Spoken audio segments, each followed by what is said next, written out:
আন্দালিব রহমান পার্থ ভাইয়ের বিকল্প নাই। যে কারণে আসুন আমরা সকলে ব্যারিস্টার আন্দালিব রহমান পার্থ ভাইয়ের নেতৃত্বে বাংলাদেশ রাষ্ট্র গঠনের ক্ষেত্রে, সমৃদ্ধ বাংলাদেশ গঠনের ক্ষেত্রে এক হয়ে কাজ করি, যেন আগামীতে বাংলাদেশে আর কোনো ফ্যাসিস্ট তৈরি হতে না পারে। বিগত দিনে হাসিনা যেভাবে বাংলাদেশকে একটি ফ্যাসিস্ট রাষ্ট্রে পরিণত করেছিলেন, সেইভাবে আর কেউ যেন বাংলাদেশে ফ্যাসিস্ট হিসাবে তাদেরকে উপস্থাপন করতে না পারে।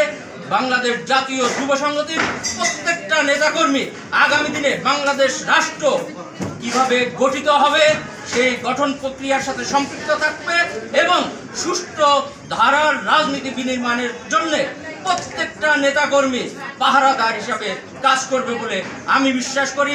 তাই আসুন আমরা সকলে ব্যারিস্টার আন্দালিব রহমান পার্থ ভাইয়ের নেতৃত্বে বাংলাদেশকে গঠন করার জন্য কাজ করি। তোমার দেশ আমার দেশ, বাংলাদেশ বাংলাদেশ। ধন্যবাদ সকলকে। রাজনৈতিক ব্যক্তিবর্গ অংশগ্রহণ করেছিল বাংলাদেশ যুব সংসদের পক্ষ থেকে আজকের ইফতার মাহফিল বাস্তবায়ন করার জন্য। যারা আজকে এই প্রোগ্রামে অংশগ্রহণ করেছেন সকলকে আন্তরিকভাবে শুভেচ্ছা এবং অভিনন্দন জানাচ্ছি। সেই সাথে এই প্রোগ্রাম বাস্তবায়ন করবার জন্য বাংলাদেশ জাতীয় যুব সংসদের কেন্দ্রীয় মহানগরের নেতৃবৃন্দরা যেভাবে আন্তরিকতার সাথে এই কাজকে সম্পন্ন করেছে, যে কারণে আমি বাংলাদেশ জাতীয় যুব সংসদের কেন্দ্রীয় কমিটির পক্ষ থেকে সকলকে অভিনন্দন এবং শুভেচ্ছা জানাচ্ছি।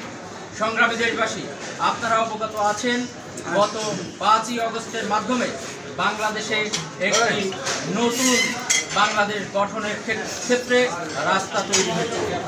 বাংলাদেশ আগামী দিনে কোন দিকে যাবে সেই সিদ্ধান্ত বাংলাদেশের 18 কোটি মানুষ নেবে।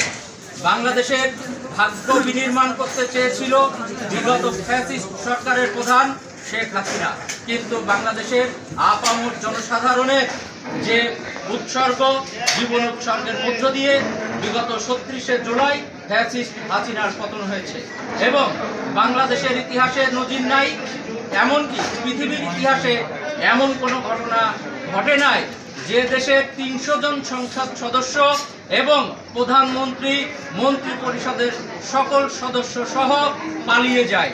যেটা পৃথিবীর ইতিহাসে এমন কোনো ঘটনা বিগত দিনে ঘটে নাই, যেটা বাংলাদেশে ঘটেছে। তাই আমি বলতে চাই যে ফ্যাসিস্ট হাসিনা বাংলাদেশকে যেভাবে একনায়কতান্ত্রিক একটি ব্যবস্থাপনার মধ্যে নিয়ে গেছিল, সেই একনায়কতান্ত্রিক ব্যবস্থা থেকে বাংলাদেশের প্রায় 2000 মানুষের জীবনের বিনিময়ে অর্জিত হয়েছে নতুন এক স্বাধীনতা। গণতন্ত্রের পথে ধাবিত হচ্ছে বাংলাদেশ। সেই গণতান্ত্রিক বাংলাদেশকে বিনির্মাণ করার জন্য আমার আপনার সকলের নেতা ব্যারিস্টার আন্দালিব রহমান পার্থ ভাইয়ের নেতৃত্বে